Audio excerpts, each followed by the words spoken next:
Welcome back everybody to weekly upload update 7.2, the second part of this week's collection of completed creations, and we're going to get right into it here.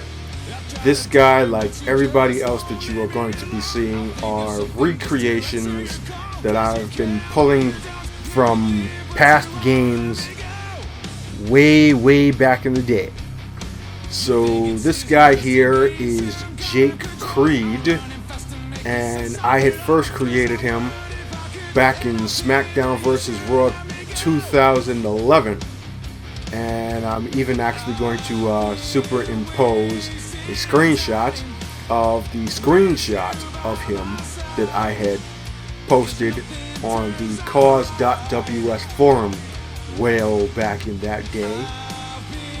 So you pretty much see the idea of the character and how it converts from 2 console generations ago to current gen PlayStation 4 here. Let's take a look at his logo work. The brass knuckles are in emphasis to both of his attires as well as his tattoo, and it has relevance to his finishing maneuver, kind of sort of like Drake Manning's as well. Take a look at that tattoo. It's something I pulled from the interwebs. It says "Love Thy Neighbor," has the brass knuckles on it yet again. I think that's a rose there on the top right. But yeah, it's got relevance to his finishing maneuver, like I said. You'll notice on his right hand it says "Knuckle Up." That holds 2 different bits of relevance actually. It's his catchphrase first and foremost, but it also symbolizes his own personal struggles. When I first created the character for an eFed, I kind of borrowed an idea from an existing wrestler at that time, Heidenreich. You know, Heidenreich. But when he first came along, he wasn't, a crazy guy. He would often reference his sibling. I think it was a little sister or something like that. And that became an emphasis that I had for Creed here, because his sister has a rare disease of some kind, and he wrestles basically to pay for the research to hopefully find the cure and keep her treatments going and such like that. So he's meant to be one of those really heartfelt kind of face characters that you really want to get behind, and I'm going to be using that story element in his appearances in the XWA in some way, shape, or form. Haven't really finalized any ideas yet, but we'll see how that goes. The other bit of significance that it has, like I've been saying of the course of this, is his finisher, just like Drake Manning's, is a striking finisher. So it kind of makes sense that it says "Knuckle Up" on the hand that he uses to knock people out with, because he uses the WMD as a finishing maneuver. That's of course the nickname to the Big Show's knockout punch, and I had originally decided I wanted to call it the Knuckle Up, but instead I decided I wanted to call the move the Last and Surest Argument. And that, my friends, is another reference to my other favorite game, Destiny. It is a mantra that is taken from one of the Titans, which is a subclass in the game, and one of the Titans in the story's lore went by the name of Wei Ning, and that was basically her mantra, basically. So as to say, in battle, when everything else fails, when your gun fails you, when your powers fail you, you still have your fist, and that will be the last and surest argument that you have against the forces of darkness.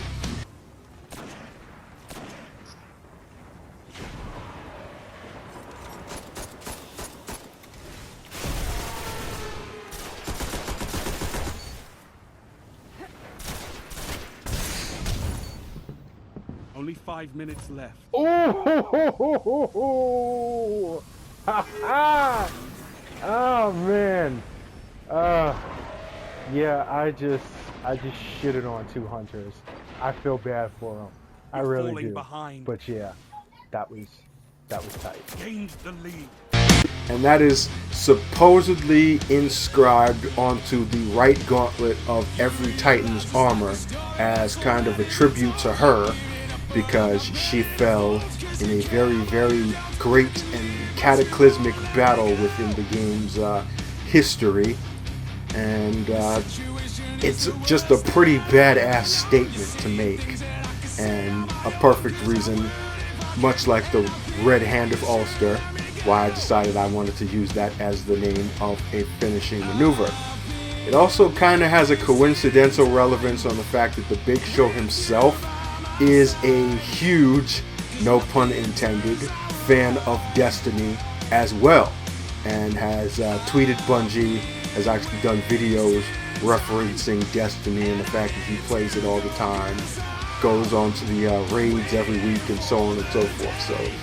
So it's a pretty cool Easter egg there, as far as that goes. There's a lot of things going on with that one little piece of text on the hand wrap there. So let's take a look at his secondary attire, and it's pretty basic, cut and dry, different logo. Still has the brass knuckles as an element, which is a recurring element in his gear, as well as on the back.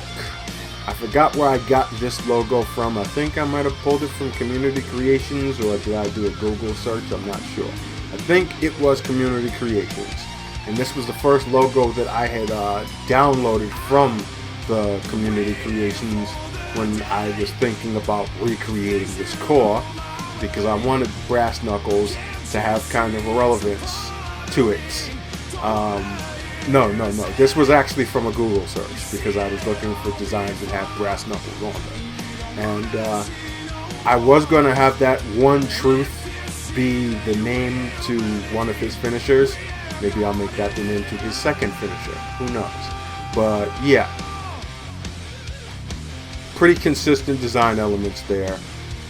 And pretty simplistic approach to his ring gear, which is a recurring thing that I've been doing with a lot of my male cores, specifically on the fact that I have a lot of cores that I need to still complete. Like I said in the last video, I still got 24 left to go, and that's very time consuming, so I can't make attires that are elaborate as I would like them to be.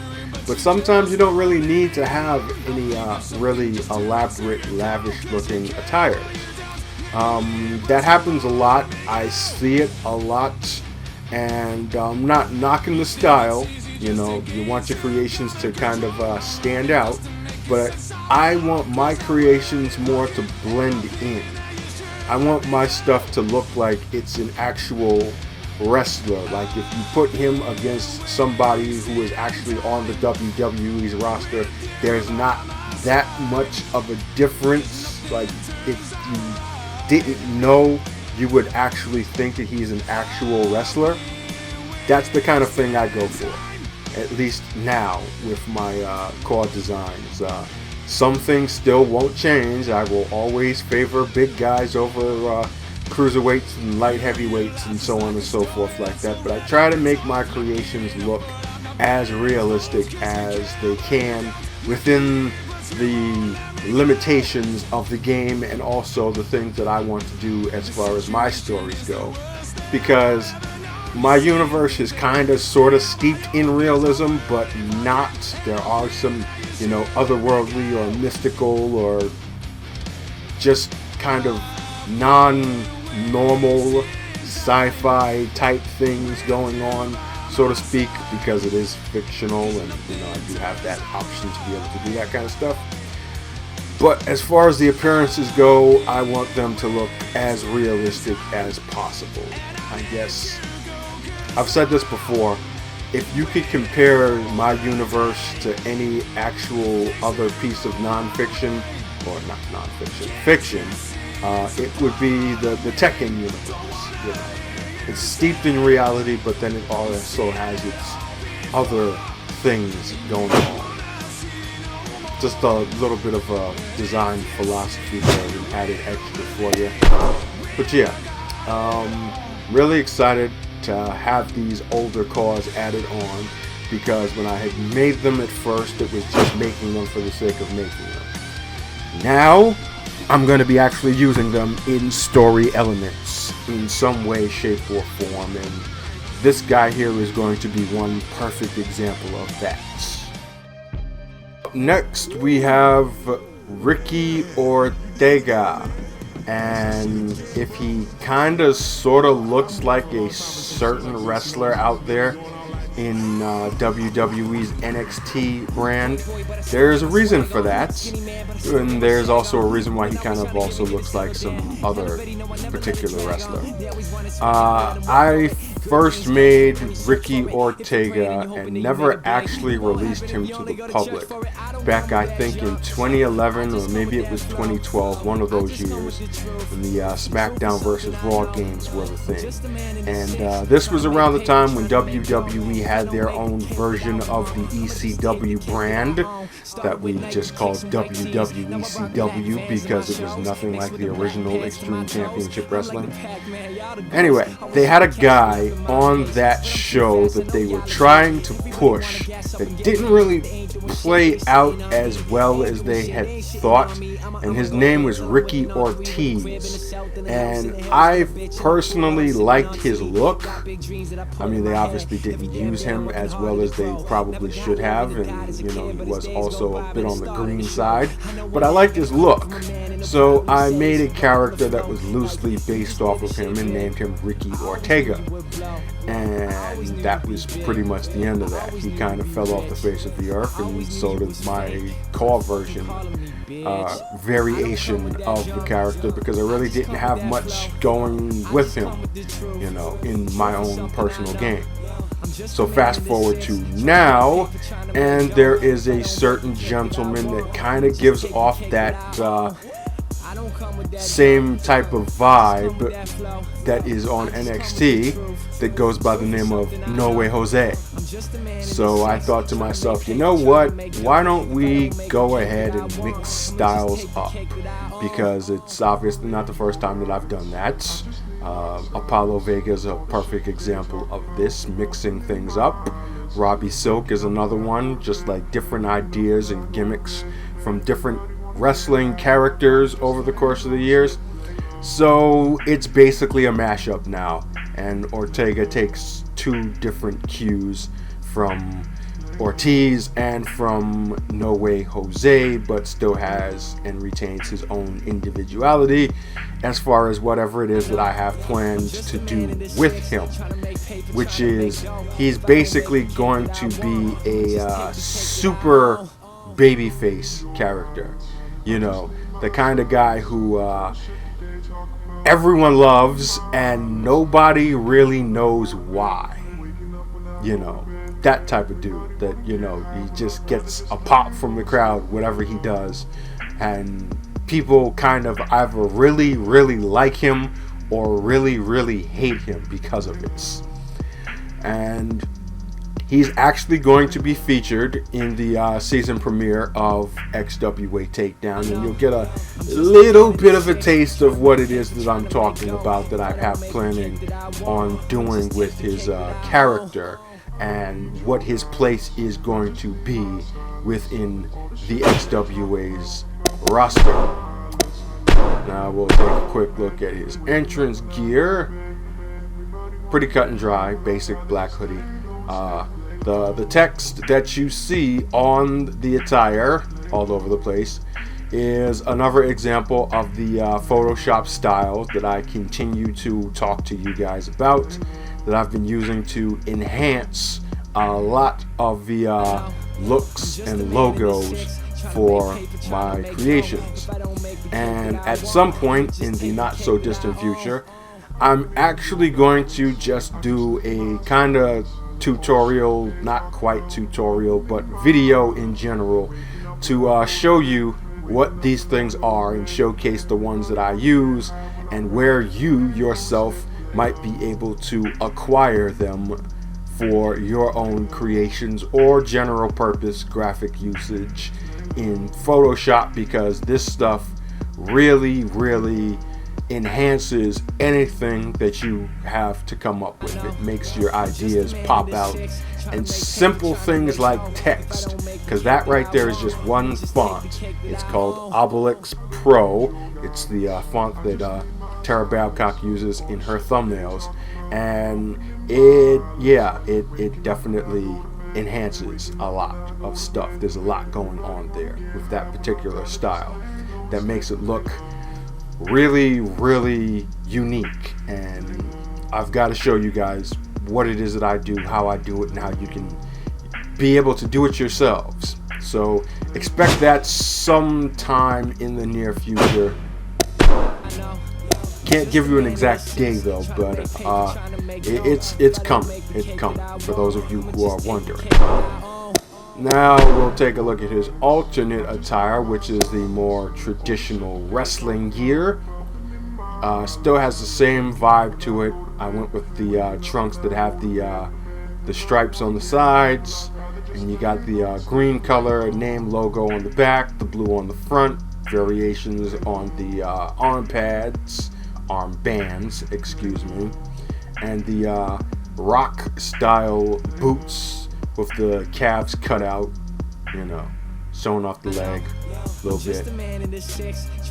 Like I said before, really simplistic approach to attires, because it doesn't really need anything to elaborate. You know, it's all about the characters for me, so much as the look, because I do a show with these guys, and that kind of fleshes out their character and makes them pop out a little bit more than just having to make them be as eye-catching as possible just from one person looking at them. So yeah, that's Ricky Ortega there, and he's going to be doing some special things over the course of his appearances on the show. Keep an eye out for that stuff. Up next on the list is the Starman, Rob Cosmos. And once again, this is a character that I had made a while back. I had actually made him for a friend of mine who was going to be using him in the EFED version of the XWA. You know, I usually reference that as the EFED era, and now we're in the YouTube era. And I made a couple of changes and updated his look, and decided I wanted to add him onto the current roster. You'll take a look at his tights here, not because I want you to look at his ass, but because I want you to look at the Lion's Pride logo on the back of his trunks, which indicates the fact that he is in fact the now second disciple of the last Lion, Magnus von Schwartz. And yeah, I figured why not just expand his stable as well, because of this whole dojo system thing that I have going as a recurring thing now in my universe. And the Lion's Pride dojo, I guess we can call it, kind of sort of represents a more international approach, whereas the School of Hardcore is more centered in American style wrestling, and the Togo Dojo is more centered in Puro style wrestling. Lion's Pride is going to be more of the kind of shoot style, kind of MMA hybrid sort of focused school, kind of like what New Japan was when Antonio Inoki was in charge of the company. And just really straightforward, no nonsense kind of technical striking, grappling, submission, nothing fancy to it approach to wrestling. A little bit of acrobatics, some athletics, you know, basically kind of accentuating the individual abilities of the wrestlers themselves. And that is Magnus's approach to things. And Mr. Cosmos here is the second such disciple of that wrestling philosophy. For those of you who are really, really old school out there, you will know that there was actually a character in the old school NES wrestling game, I think it was just called NES Wrestling, that was named Starman. That's a direct reference to his nickname here, because as I will have it, since I've already kind of sort of mixed in fictitious wrestling organizations into my universe with View Japan Pro Wrestling, which of course was a property of Fire Pro Returns, which is another fictional wrestling game. I'm going to have it here so that Mr. Cosmos is in actuality the son of the original Starman and has carried on the name, so to speak. Obviously with a completely different approach, because he's not a masked wrestler like the original Starman was, but, you know, continuing the legacy, so to speak. Now, he has not yet made an appearance on the XWA show. He won't be on the season premiere, but he will make an appearance. I'm not entirely sure if I'm completely done with his appearance as of this video.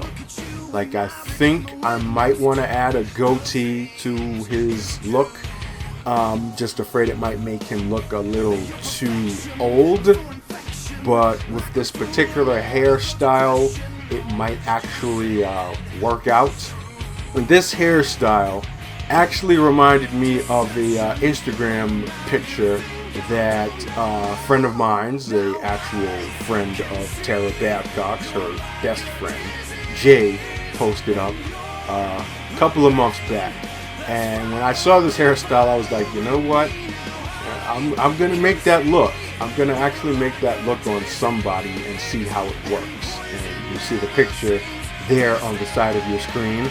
And, you know, I'll just link his Instagram page as well. You're welcome, Jay. Just to see how it looks and experiment. And it might be with him. It might not be with him, because I don't want him to look too old. He's aged in his mid-20s, so maybe a whole bushel of facial hair on his face might be a little too much. I'm not too sure. Yeah, we'll see. We'll see. He's still a work in progress. I have some time before I will actually upload him and anybody else in this half of the video. They will probably be up sometime next week, hopefully after I've hit that milestone of gold rank and have 5 more car slots. So we'll see the finalized bit when you download him for your own game, but as far as the attire goes, it's pretty much final. As we take a look at his alternate attire, it's just basically his last name as opposed to the Starman name. And I flipped the colors on the two-tone tights. Everything else is pretty much the same. Also flipped the colors on the knee pads.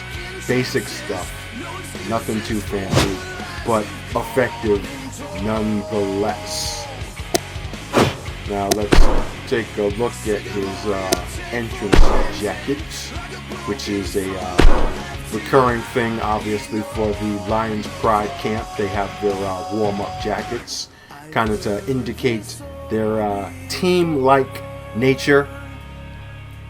His, though, is a little different from Magnus and Jesse Risen's on the fact that I used the Daniel Bryan jacket as opposed to the typical warm-up jacket like soccer or tennis jacket. But the premise is still the same. The color scheme is still the same, black with gray or silver, if you will. Got the Lions Pride logo on the front with the patch that symbolizes that particular person's country of origin, that being USA, the pride of Pittsburgh, Pennsylvania, and his logo on the back, Cosmos, with the star, which, by the way, in case you obviously had not figured it out by now, is also one of those Photoshop styles. And yeah, You know, I keep saying it, it just makes simple text into something that is very, very unique and pretty freaking awesome. But yeah, that's Rob Cosmos for you. Coming very soon, making his first appearance in XWA action, and for your own personal games at some point. Really, really soon. Don't worry, it ain't gonna be that long.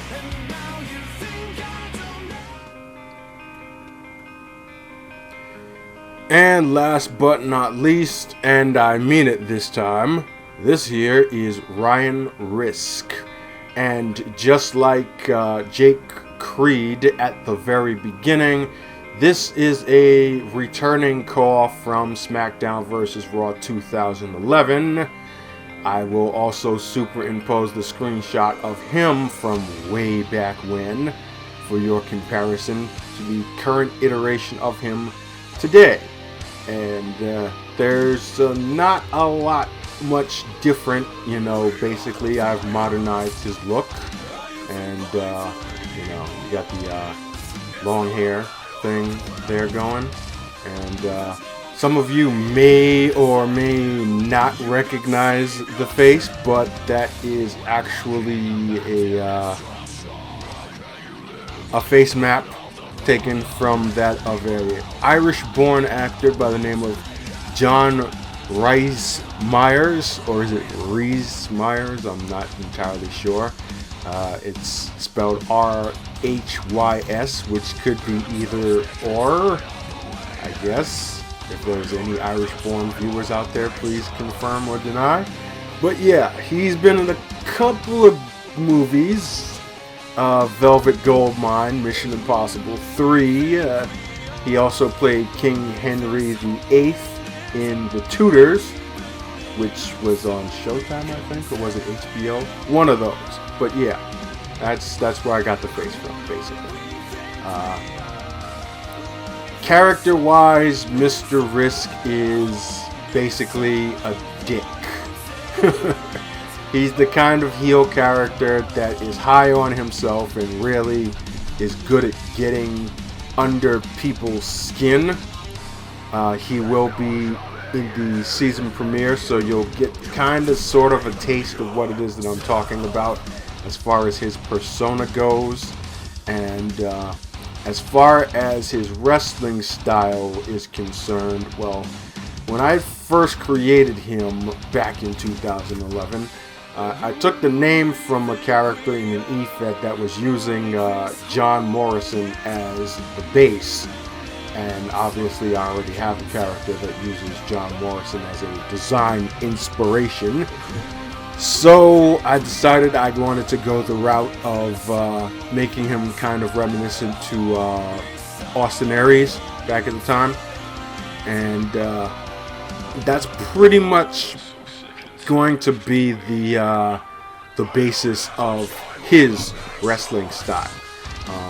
So I'm kind of looking forward to that New Stars DLC that's coming out this Tuesday that will actually have Austin Aries, so that I can do some edits to his moveset and have him have some of Austin's signature stuff, you know, entrance and so on and so forth like that. At this present moment, he's got kind of a Seth Rollins style attack, which utilizes a lot of agile moves, a little bit of martial arts, some technical wrestling, and so on and so forth. I'm probably going to retain a lot of that and just kind of make him, just like it is with many of the other wrestlers that I create that are based off of other wrestlers, a kind of hybrid between Austin Aries and Seth Rollins. And that will just be his thing going forward. So let's take a look at the alternate attire now. And again, another example of Photoshop style with the attire. The second pair of tights, really, really dark maroon type color. It is kind of hard to notice in game, but is still there. And I kind of liked how that wound up having kind of a subtle effect. so I decided I wanted to keep it that way as opposed to lighting it up in Photoshop, brightening it, because that would have taken a lot of work, and you know, I'm a lazy bastard.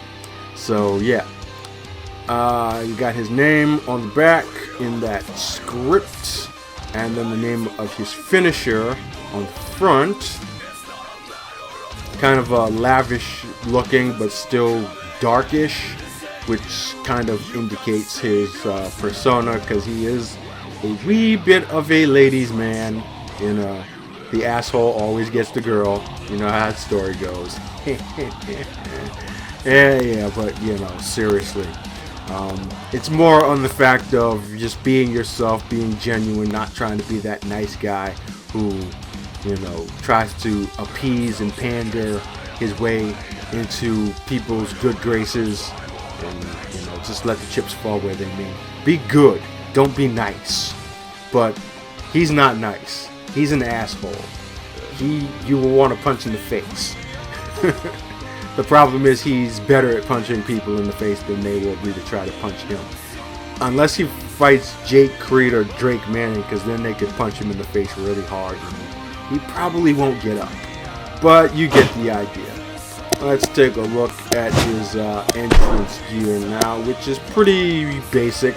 Again, it's the leather vest with the extra logo work on the back. Got his name and that kind of tribal looking logo, similar style on the back there. Really cool looking effects though, like seriously. I'm really looking forward to doing this video for you guys to show you about these styles, because you got to see this stuff for yourself, and you will definitely be wanting to get your hands on as many of them as possible once you see what it is that you can do with them. But yeah, that's pretty much going to do it officially for weekly upload update number 7.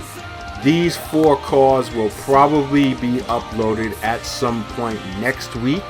Like I said, hopefully I will achieve gold status and have those slots to be used. Otherwise, well, no, it's not even a matter of otherwise. They will be uploaded at some point next week. Either I will be replacing them with existing or from existing cores that I have available right now, or they will be added on when I have those 5 brand spanking new core slots to be able to upload to. So after this video goes live, the season premiere of Takedown will go live. And then from there, I'm back into video editing mode, working on the season premiere of Girl Fight. I will try my best to get that Styles video out there for you. And then I'll also be working on some other video projects. Brand new Shit Tara Says video for Tara Babcock's vlog channel. And yeah, you know, the work just keeps on going. Like I also said, I've still got 24 more cars to create, so there will be future weekly upload updates. I'm thinking this week I might actually want to knock out all of the sets and arenas for all the shows that I plan on doing for this season, and have that be next week's weekly upload update. But we'll see. Where there's time between now and then for me to figure out what else it is that I'm going to be doing from there. But for now, thanks for watching yet again, and please leave a like if you enjoyed, and if you are new, hit that subscribe button and stay tuned, because there is a whole lot more good stuff coming down the pipeline here on the Thr33X Gaming channel. And yeah, we'll leave it at that.